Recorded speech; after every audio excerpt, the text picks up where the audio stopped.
देश के 135 करोड़ देशवासियों के बारे में माननीय प्रधानमंत्री जी नरेंद्र मोदी जी नहीं सोच रहे हैं। बढ़ चढ़ करके इंसानों की जान जाना यह हमारे देश के लिए बहुत ही शर्मनाक बात है। आपको राजगद्दी पे बैठाया गया है, देश की जनता के हित के लिए बैठाया गया है, देश की ग्रोथ के बारे में बैठाया गया है, देश की तरक्की के बारे में बैठाया गया है, देश की सुरक्षा के बारे में आपको बैठाया गया है, लेकिन आप देश के बारे में सोच नहीं रहे हैं। अपने हिटलर शाही दिखा रहे हैं, लेकिन आपको यह पता होना चाहिए कि पूरा देशवासी 135 करोड़ देशवासी आपसे दुखी है। 2014 में जो देशवासियों को सपना दिखाया और आप एक भी वादे पे खरे नहीं उतरे। क्या देश के अंदर में ऐसा ही राजा होना चाहिए जो आपने बर्ताव देश के साथ किया? हमारे देश के प्रधानमंत्री होने के बावजूद भी देश के अंदर में ऑक्सीजन की कमी हो रही है। बहुत शर्म की बात है। जो आपके हित में काम करेगा, जो देश के हित में काम करेगा, देशवासियों के हित में काम करेगा, आप उसी को मत दे करके देश की गद्दी पे बैठाइए। जितना सरकारी रेलवे वगैरह वगैरह सब आपने गिरवी रख दिया, बेच दिया, सब खत्म कर दिया। 12 बजे से लेकर और सुबह तक कामकाज बिल्कुल ठप कर देंगे तो ये मजदूर बेचारे किधर जाएंगे? रोज दिहाड़ी करना है, रोज वो राशन खरीदना है, खाना है। बहुत सारे पक्षी लोग ये 5G लॉन्च होने से मर रहे हैं। तमाम देशवासियों को फिरोज मास्टर की तरफ से नमस्कार, अस्सलाम वालेकुम, वाहिगुरु का खालसा, वाहिगुरु जी की फतेह, जय हिंद, जय भारत। आज पूरे देश के अंदर में जो हालात पैदा हो गए हैं ये कोरोना वायरस के लेकर, तो मैं ईश्वर से प्रार्थना करता हूं कि मेरे देश की 135 करोड़ देशवासी इस कोरोना वायरस की महामारी से जल्द मुक्त हो जाए। आज पूरे देश नहीं बल्कि पूरे दुनिया के अंदर में ये कोरोना वायरस का जो एक महामारी चला हुआ है, दरअसल चीन के नाम से कोरोना वायरस फैला था।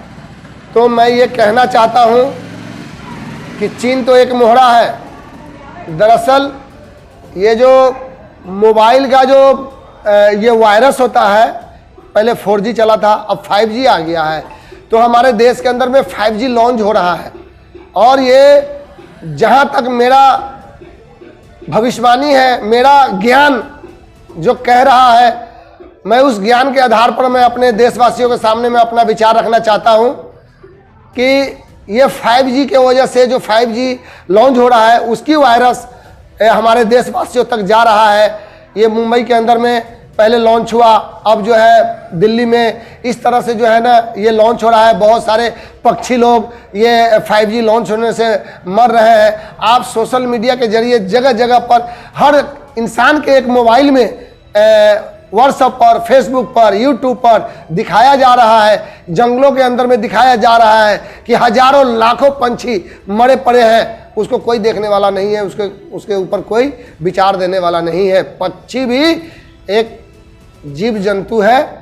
जिस तरीके से हमारे अंदर एक आत्मा है और मेरे अंदर से आत्मा निकल जाएगा, मैं परमात्मा के पास चला जाऊंगा, सिर्फ शरीर बच जाएगा मिट्टी का, उसी तरीके से पक्षी है। हमारे देश के अंदर में जो हालात पैदा हुआ है कोरोना वायरस के नाम पर, ये बहुत ही दुखदायी और घटना है। एक बात और कहना चाहूँगा, माननीय पंजाब स्टेट के हमारे चीफ मिनिस्टर माननीय कैप्टन अमरिंदर सिंह जी बहुत ही सूझवान बुद्धिमानी से काम ले रहे हैं। मैं ये कहना चाहता हूं माननीय कैप्टन साहब, विनती है हमारी कि कम से कम उस मजदूर का ख्याल रखें।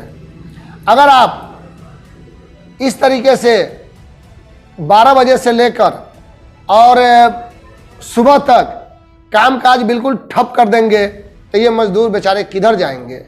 क्योंकि ये रोजमर्रे की जिंदगी जीते हैं, रोज कुएं से पानी निकालना है, रोज पीना है, रोज दिहाड़ी करना है, रोज वो राशन खरीदना है, खाना है। नहीं तो वो राशन वाले से उधार लेते हैं और महीने में जो तनखे पे काम करते हैं, महीना में पैसा लेकर किराने वाले को या और भाई जहाँ से अपनी ज़रूरत की सामान खरीदते हैं वहाँ वो पैसा पेड करते हैं। तो मैं एक विनती करना चाहूँगा कि उस गरीब के बारे में भी ख्याल कीजिए। हमारे देश के बारे में, देश के 135 करोड़ देशवासियों के बारे में माननीय प्रधानमंत्री जी नरेंद्र मोदी जी नहीं सोच रहे हैं। अगर वो सोचते तो जो स्थिति 2020 में थी और 2020 में जो उन्होंने काम किया, कंट्रोल किया, अगर वो कंट्रोल करने का सिस्टम अगर जारी रहता, अगर उस पर काम किया जाता सही ढंग से, तो आज 2021 में हमारे भारत के अंदर में ये स्थिति पैदा नहीं होता। 2020 में कुछ भी नहीं हुआ, लेकिन 2021 में एक दहशत, एक महामारी और एक बढ़ चढ़ करके इंसानों की जान जाना, ये हमारे देश के लिए बहुत ही शर्मनाक बात है। आज 2020 के अंदर में पूरे दुनिया के लोग ये जानते थे कि मोदी जी ने पहले ही लॉकडाउन लगा करके और सिस्टम को कंट्रोल किया। हालांकि उस समय भी लॉकडाउन लगाना मोदी जी पूरे देश के साथ छल किया, देश के साथ धोखा किया, क्योंकि मोदी जी ने सिर्फ एक दिन का लॉकडाउन लगाया और उसके बाद लगातार महीनों 2-2 महीने तक जारी रखा। तो वो उस समय महामारी फैला था, जो मजदूर लोग घर के अंदर में लॉक हो गया और वो अपने घर जाने से मजबूर हो गया, खाने पीने से मजबूर हो गया, दाने दाने को मोहताज हो गया, क्योंकि पूरा भारत लॉक था, एक आदमी घर से बाहर नहीं निकल सकता था। तो इसके लिए मैं उस समय भी मोदी जी का जिम्मेवार मानता हूं और आज भी मोदी जी जिम्मेवार है। माननीय प्रधानमंत्री जी, विनती करता हूं, ये देश आपका है, हम सबका है, हम तमाम 135 करोड़ देशवासियों के आप राजा हैं, आपको राजगद्दी पे बैठाया गया है, देश की जनता के हित के लिए बैठाया गया है, देश की ग्रोथ के बारे में बैठाया गया है, देश की तरक्की के बारे में बैठाया गया है, देश की सुरक्षा के बारे में आपको बैठाया गया है, लेकिन आप देश के बारे में सोच नहीं रहे हैं। जिंदगी भर जब 2014 से आप आए देश की गद्दी पे, तब से लेकर के आप सिर्फ कांग्रेस पार्टी को कोसते हैं। आपको कांग्रेस पार्टी की कोसने की कोई जरूरत नहीं है। आप सिर्फ उसको कोस रहे हैं और अपनी बहवाई दिखा रहे हैं, अपने हिटलर शाही दिखा रहे हैं। लेकिन आपको यह पता होना चाहिए कि पूरा देशवासी, 135 करोड़ देशवासी आपसे दुखी है। आपके बीजेपी कार्यकर्ता आपसे दुखी है। राजनाथ जी को जाकर बीजेपी के कार्यकर्ता जो विधायक रहे हैं, वो जाकर के शिकायत कर रहे हैं, उसके पास रो रहे हैं। आपके कितने बीजेपी कार्यकर्ता इस्तीफा दे रहे हैं? आपके कितने बीजेपी कार्यकर्ता आपसे नाराज हैं? लेकिन मैं एक बात आपसे जानना चाहता हूं माननीय मोदी जी, 2014 में जो देशवासियों को सपना दिखाया और आप एक भी वादे पे खरे नहीं उतरे। मैं चैलेंज करता हूं, एक छोटा कांग्रेस कार्यकर्ता, इंटक का कार्यकर्ता हूं, एक छोटा सा, जो लुधियाना महानगर में रहता हूं, मजदूरों के बीच काम करता हूं, हक और हुकूक की काम करता हूं। मैं आपसे एक छोटा सा सवाल करता हूं, क्या देश के अंदर में ऐसा ही राजा होना चाहिए जो आपने बर्ताव देश के साथ किया? 2020 के अंदर में आपको देशवासी कोसा, लेकिन उससे ज्यादा अभी कोस रहे हैं। आप देश के प्रधानमंत्री हैं। देश में अंतर्राष्ट्रीय तौर पर क्या चीज कम रहा है, यह देखना आपका काम है। आप ये देखना आपके मंत्रालय का काम है। जिस विभाग का काम है उस विभाग का मंत्री बना हुआ है, उसका काम है देखना। लेकिन आप उस पर टाइट नहीं हो रहे हैं, ना आप देख रहे हैं। आज गुरुद्वारा प्रबंधक कमेटी दिल्ली के अंदर में 200 बेड लगाया है और वो फ्री एम्बुलेंस वगैरह सब जारी कर रखा है। वहां पर उसने ऑक्सीजन का भी व्यवस्था किया है। लेकिन आप हमारे देश के प्रधानमंत्री होने के बावजूद भी देश के अंदर में ऑक्सीजन की कमी हो रही है, बहुत शर्म की बात है। दूसरे मुल्क से ऑक्सीजन आ रहा है, बहुत शर्म की बात है।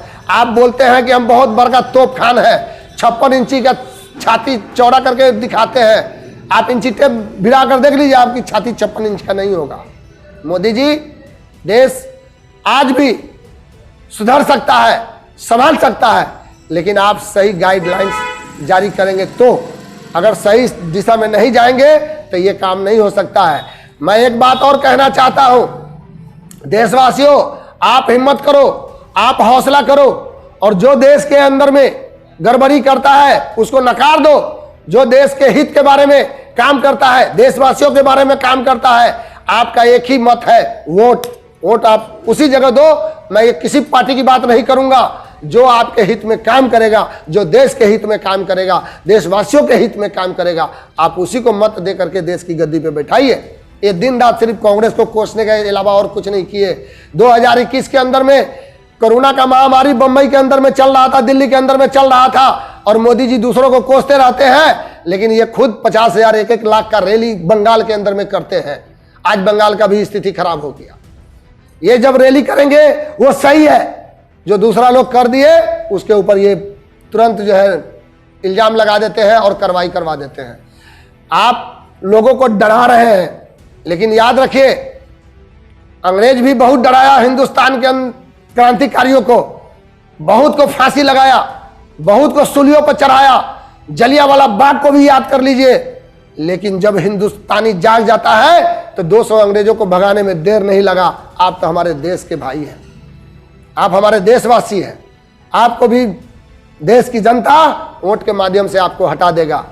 अगर आप 2014 में जिस सर्वश्रेष्ठ के साथ, जिस मानवता के साथ, जिस इंसानियत के साथ आपको गद्दी पर बैठाया, सर्वश्रेष्ठ हिंदुस्तान की, भारत की गद्दी पर बैठाया, आप अगर उसमें सही काम किए होते तो मैं उम्मीद करता हूं कि जब तक आप जिंदा रहते तब तक आपको प्रधानमंत्री के रूप में देशवासी देखते। लेकिन आपने देश के लिए कुछ नहीं किया, देश को आपने बर्बाद कर दिया। जितना सरकारी दौलत था, जितना सरकारी रेलवे वगैरह वगैरह सब आपने गिरवी रख दिया, बेच दिया, सब खत्म कर दिया। आपने देश की ग्रोथ को खत्म कर दिया। देश की जो भी है, जहां भी है, डीजीपी वगैरह सारा कुछ बर्बाद कर दिया आपने। इसलिए मैं हाथ जोड़ के विनती करता हूं माननीय कैप्टन अमरिंदर सिंह जी से कि आप पंजाब के अंदर में जो मजदूर है उसके बारे में आप ख्याल रखें, और जो आप अपना सिस्टम से चलाएं। और मैं अपने मजदूर साथियों से, बल्कि देशवासियों से भी कहना चाहूंगा कि आप जो है ना, गर्म पानी का इस्तेमाल करें। आपके पास खुद ही नुस्खा है, लौंग, इलायची बड़ी, दालचीनी, और उसके बाद में काला मिर्च, ये सब का गर्म करके आधा चम्मच अजवाइन, ये सब डाल करके खौला करके 1.5 गिलास पानी में खौलाते खौलाते 1 गिलास करिए, और उस काढ़ा को रोज पीजिए सुबह शाम। आपको कोई वायरस कोई काम नहीं आएगा।